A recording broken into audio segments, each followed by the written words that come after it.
வணக்கம். அமரர் கல்கியின் பொன்னியின் செல்வன் பாகம் 5 தியாக சிகரம் அத்தியாயம் 62 ஈட்டி பாய்ந்தது. சற்று நேரம் நின்ற இடத்திலேயே நின்றான் மதுராந்தகன். குடிசைக்கு போகலாமா கோட்டைக்கு போகலாமா என்று அவன் உள்ளத்தில் ஒரு போராட்டம் நடந்தது. பின்னர் அவன் தன்னை சுமந்து வந்த பல்லக்கின் அருகில் சென்று சிவிகை தூக்கிகளிடமும் காவலர்களிடமும் ஏதோ சொன்னான்.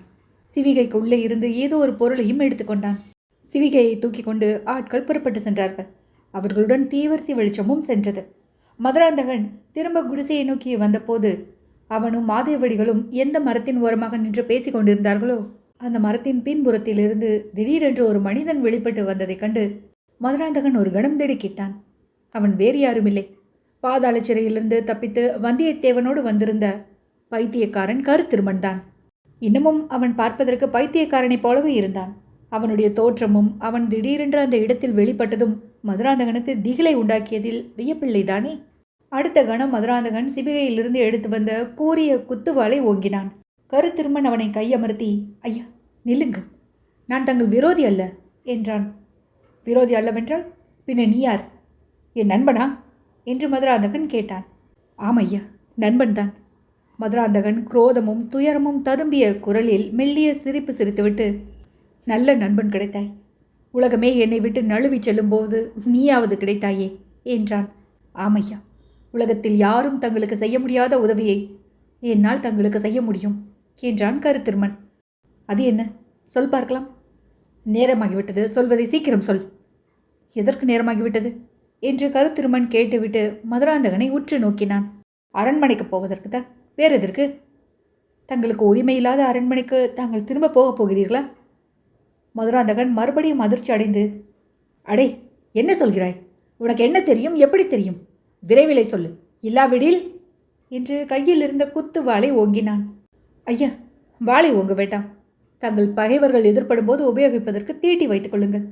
சற்று முன் தாங்களும் தங்களை வளர்த்த பெரிய மகாராணியும் இந்த மரத்தடியில் நின்று பேசிக் கொண்டிருந்தீர்கள். நான் மரத்தின் பின்னால் நின்றதை நீங்கள் இருவரும் கவனிக்கவில்லை. ஆஹா, ஒட்டு கேட்டு ரகசியத்தை அறிந்து கொண்டாயா? அந்த துணிச்சலுடனே தான் என்னை வழிமறித்து நிறுத்தினாயா? இல்லை இல்லை, மகாராணி தங்களிடம் சொன்ன செய்தி எனக்கு முன்பே தெரியும். அதை விட அதிகமாகவும் தெரியும். அந்த மாதரசி தங்களை வயிற்றில் வைத்து வளர்த்த அன்னை அல்லவென்றும், கண்டராதித்தர் தங்கள் தந்தை அல்லவென்றும் அவர் தங்களிடம் கூறினார். தங்களுடைய அன்னை யார் என்றும் சொல்லியிருப்பார். ஆனால் தங்கள் தந்தை யார் என்று சொல்லியிருக்க மாட்டார். மதுராந்தகன் அவனை வெறித்து நோக்கி, உனக்கு அது தெரியுமா என்று கேட்டான். ஆம், தெரியும். மதுராந்தகன் அந்த பைத்தியக்கார தோற்றமுடையவன்தான் அவன் தந்தை என்று உரிமை கொண்டாடப் போகிறானோ என்று பீதி அடைந்தான். அருவருப்பும் ஆத்திரமும் நிறைந்த குரலில், உனக்கு எப்படி தெரியும்? நீ யார் என்று கேட்டான். நான் தங்கள் தந்தையின் ஊழியன் என்று கருத்திருமன் கூறியதும் மதுராந்தகன் முகம் தெளிவு பெற்றது. கருத்திருமன் சற்று அருகில் நகர்ந்து வந்து, ஐயா, தங்கள் தந்தை என்று மெல்லிய குரலில் கூறினான். மதுராந்தகன் காதில் அவன் கூறியது விழுந்தது. மதுராந்தகனுடைய தலை சுற்றியது. கீழே விழ பார்த்தவன் சமாளித்து கொண்டு கருத்திருமனுடைய புஜங்களை உறுதியாக பற்றி கொண்டு, நீ கூறியது உண்மைதானா? உண்மையாகவே நான் ராஜகுமாரன் தானா என்று கேட்டான். ஆமையா, இதை தங்களிடம் சொல்வதற்காகவே பல வருடங்களுக்கு முன்பு நான் இங்கு வந்தேன். தங்களை அந்தரங்கமாக பார்த்து பேசுவதற்கு சமயம் நோக்கி கொண்டிருந்தேன். துரதிருஷ்டவசமாக சின்ன பழுவேட்டரையர் என்னை அரண்மனை தோட்டத்தில் பார்த்துவிட்டார். பிடித்து பாதாள சிறையில் போட்டுவிட்டார். எப்போது தப்பினாய்? எப்படி?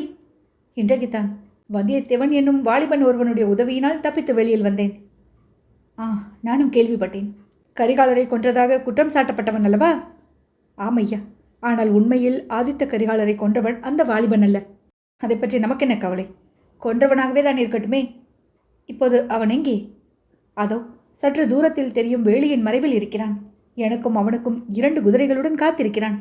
நான் நேரம் செய்வது பற்றி அவன் இப்போது கோபம் அடைந்திருப்பான். அதை பற்றி நான் சிறிதும் கவலைப்படவில்லை. எதிர்பாராத விதத்தில் தங்களை சந்தித்து விட்டேன். எப்போது நீங்கள் இங்கே வந்தீர்கள் என்றான் மதுராந்தகன். சற்று முன்னாலே தான் வந்தோம். இந்த குடிசைக்கு அருகில் 2 குதிரைகள் இருக்கின்றனவென்று தெரிந்து கொண்டு வந்தோம். குதிரைகளை தேடிக் கொண்டிருந்த போதுதான் தாங்களும் தங்களை வளர்த்த அன்னையும் தீவர்த்திகளுடன் சாலையில் வந்தீர்கள். அந்த வெளிச்சத்தில் குதிரைகளை கண்டுபிடித்தோம். நான் பல வருஷங்களுக்கு பிறகு வாணியை பார்த்தேன். அவளுடன் ஊமை பாஷையில் பேசிக் கொண்டிருக்கும் போதே நீங்கள் இந்த குடிசை பக்கம் திரும்பி வந்தீர்கள். நீங்கள் இந்த குடிசைக்கு தான் வருகிறீர்கள் என்று நாங்கள் எதிர்பார்க்கவில்லை. வந்தியத்தேவன் வேலி மறைவுக்கு ஓடிவிட்டான். நானும் வாணியும் இம்மரத்தின் பின்னால் சிறிது நேரம் நின்றோம்.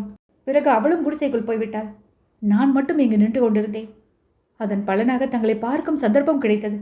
சரி, இனிமேல் நீ என்ன செய்யப் போகிறாய்? தாங்கள் எவ்விதம் சொல்கிறீர்களோ அவ்விதம் செய்கிறேன் ஐயா. தங்கள் பிறப்பை குறித்த உண்மையை அறிந்த பிறகும் தஞ்சை அரண்மனைக்கு திரும்ப போகப் போகிறீர்களா? ஒன்று ஞாபகம் வைத்துக் கொள்ளுங்கள். தாங்கள் சோழகுல இளவரசர் அல்லவென்பது இன்னும் சிலருக்கும் தெரியும். முதன் மந்திரிக்கும் அவருடைய ஒற்றன் ஆழ்வார்க்கடியான் என்பவனுக்கும் தெரியும். என்றைக்காவது ஒரு நாள், ஆம், தஞ்சை அரண்மனைக்கு போக எனக்கு விருப்பம் இல்லைதான். நீ என்ன யோசனை சொல்கிறாய்? அந்த வேலி மறைவில் 2 குதிரைகள் இருக்கின்றன. தாங்கள் குடிசைகள் போவது போல் போய்விட்டு அந்த வேலி பக்கம் வாருங்கள். நான் வந்தியத்தேவனுடன் சிறிது பேசி காலம் தாழ்த்தி கொண்டிருக்கிறேன். தங்கள் கையிலுள்ள வாளை அவன் மீது எரிந்து கொன்று விடுங்கள். 2 குதிரைகள் மீது நாம் இருவரும் ஏறி போய்விடுவோம். கோடிக்கரை சென்று இலங்கைக்கு போவோம். இலங்கை அரசர் சோழகுலத்தின் பகைவர், பாண்டிய குலத்துக்கு பரம்பரை சிநேகிதர். நான் இலங்கை மன்னரை நன்கு அறிவேன். பாண்டிய குலத்தின் மணிமகுடமும் ரத்தினகாரமும் இருக்கும் இடமும் அறிவேன். என்ன சொல்கிறீர்கள்? மதுராந்தகன் சிறிது நேரம் யோசனை செய்தான். அவனுடைய உள்ளம் அந்த சில வினாடி நேரத்தில் எத்தனையோ கோட்டைகள் கட்டியது. ஐயா, நேரம் போகிறது. தங்கள் முடிவென்ன? வந்தியத்தேவன் இனி இங்கேயே வந்து விடுவான். அவனை கொல்ல வேண்டும் என்றா சொல்கிறாய்? தங்களுக்கு தயக்கமாயிருந்தால் தங்கள் கையில் உள்ள குத்து வாளை என்னிடம் கொடுங்கள். வேண்டாம், இந்த வாளுக்கு வேறு வேலை இருக்கிறது. வந்தியத்தேவனை பற்றி எனக்கு நன்கு தெரியும். அவன் நல்ல வீரன். அவனையும் நம்முடன் அழைத்து கொண்டு போகலாமே. அழைத்து போகலாம், ஆனால் இன்னொரு குதிரை? குதிரைக்கு என்ன குறைவு? நான் இன்னமும் பட்டத்து இளவரசன் மதுராந்தகன் தானே என்று கூறிவிட்டு கோப சிரிப்பு சிரித்தான். பிறகு நீ போ. அவனை சற்று நேரம் பொறுமையாக இருக்க சொல். இந்த குடிசைக்காரனை பார்த்து ஒரு வார்த்தை பேசிவிட்டு விரைவில் வந்து விடுகிறேன் என்றான். கருத்திருமன் வந்தியத்தேவன் மறைந்து நின்ற வேலியை தேடிக்கொண்டு போனான். நல்ல இருட்டு. தூரத்தில் ராஜபாட்டையில் அவ்வப்போது சிலர் தீவர்த்தி பிடித்து கொண்டு போன போது சிறிது வெளிச்சம் வந்தது. வெகு தூரத்திலிருந்து வந்த அந்த மங்கலான வெளிச்சத்தில் 2 கம்பீரமான புறவிகள் வேலிகளில் கட்டப்பட்டு நிற்பது தெரிந்தது. ஆனால் வந்தியத்தேவனை காணவில்லை. மெல்லிய குரலில் கூப்பிட்டு பார்த்தான். பதிலுக்கு குரல் கேட்கவில்லை. சரி, அவனாக தொலைந்து போனால் நல்லதாக போயிற்று என்று கருத்திருமன் எண்ணிக்கொண்டான். வந்தியத்தேவனும் கருத்திருமனும் முதலில் நந்தவன குடிசை அருகில் வந்தபோது அங்கே இருள் சூழ்ந்திருந்தது. குடிசைக்குள் எரிந்த சிறிய விளக்கிலிருந்து சில ஒளிகிரணங்கள் வெளியில் எட்டி பார்த்தன. தாமரை குளத்திற்கு தண்ணீர் மொள்ள சென்ற வாணி அம்மையாரோ இருவர் இருட்டில் வருவதைக் கண்டு தயங்கி நின்றாள். முதலில் வந்தியத்தேவனுடைய முகம் அவள் பார்வையில் தென்பட்டது. உடனே அவளுடைய முகம் மலர்ந்தது. முன்னொரு தடவை சேந்தன் அமுதன் அவனை அழைத்து வந்ததை அவள் மறந்துவிடவில்லை. வரவேற்புக்கு அறிகுறியாக தலையை அசைத்தாள். பின்னால் தொடர்ந்து வந்த கருத்திருமனை கண்டதும் பேய் பிசாசை கண்டவளைப் போல் பீதி அடைந்து செயலற்று பிரமித்து நின்றாள். கருத்திருமன் அவளுடன் சமிங்கை பாஷையில் பேச முயன்று அவளுடைய பீதியை ஒருவாறு போக்கினான். அவர்கள் இருவரையும் தனியாக விட்டுவிட்டு வந்தியத்தேவன் குடிசையை அணுகினான். வாசற்கதவு அப்போதுதான் தாளிடப்பட்டது. பலகனி வழியாக எட்டி பார்த்தான். சேந்தன் அமுதன் உயிருக்கு மன்றாடி கொண்டிருப்பதற்கு பதிலாக முகமலர்ச்சியுடன் பூங்குழலியுடன் பேசிக் கொண்டிருப்பதை பார்த்து அவனுக்கு சிறிது நிம்மதி ஏற்பட்டது. அவர்களுடைய பேச்சினிடையில் குறுக்கிட்டு விடைபெற்று கொண்டு போக முயல்வது உசிதமா என்று யோசித்துக் கொண்டிருக்கையிலேயே செம்பியன் மாதேவியும் மதுராந்தகனும் அவர்களுடைய பரிவாரங்களும் வந்துவிட்டார்கள். உடனே அவன் குடிசையை விட்டு நகர்ந்து வேலியை தாண்டி அப்பால் குதித்தான். அங்கே கட்டியிருந்த குதிரைகளை கண்டதும் ஆழ்வார்க்கடியான் அந்த வரைக்கும் தன்னை ஏமாற்றி மோசம் செய்யவில்லை என்று உறுதி பெற்றான். கருத்திருமன் வரவுக்காக அங்கேயே காத்திருந்தான். சிவிகைகள், பரிவாரங்கள், தீவர்த்திகள் எல்லாம் போன பிறகும் கருத்திருமன் வராதிருக்கவே வந்தியத்தேவன் பொறுமை இழந்தான். மீண்டும் வேலியை தாண்டி குதித்து வந்தான். மரத்தடியில் மதுராந்தகனும் கருத்திருமனும் பேசிக் கொண்டிருப்பதை கவனித்தான். மதுராந்தகன் கண்ணில் பட அவன் விரும்பவில்லை. கருத்திருமனுக்கும் மதுராந்தகனுக்கும் என்ன அந்தரங்க பேச்சு என்ற ஐயமும் அவன் மனதில் உதித்தது. அவர்களுடைய பேச்சில் ஒரு பகுதி அவன் காதில் விழுந்தது. மதுராந்தகன் குடிசையை நோக்கி போன போது அவனை அறியாமல் வந்தியத்தேவனும் பின்தொடர்ந்து போனான். மதுராந்தகன் குடிசை வாசலில் சென்று கதவை இடிக்கலாமா வேண்டாமா என்று தயங்கி நின்றான். அப்போது உள்ளிருந்து கலகலவென்று சிரிப்பு சத்தம் கேட்டது. அந்த சிரிப்பின் ஒளியினால் மதுராந்தகனுடைய மனம் மாறிவிட்டதோ அல்லது எண்ணி வந்த காரியத்துக்கு துணிவு வரவில்லையோ தெரியாது. உடனே திரும்பி கருத்திருமன் சென்ற திசையை நோக்கி செல்லத் தொடங்கினான். வந்தியத்தேவன் அவன் கண்ணில் படாமல் தப்புவதற்காக அப்பால் இருந்த ஒரு மரத்தின் மறைவுக்கு பாய்ந்தான். அப்படி பாயும்போது அவன் கண்ணில் ஒரு விபரீதமான காட்சி தென்பட்டது. குடிசைக்கு பின்புற சுவரில் ஒரு பலகனி இருந்தது.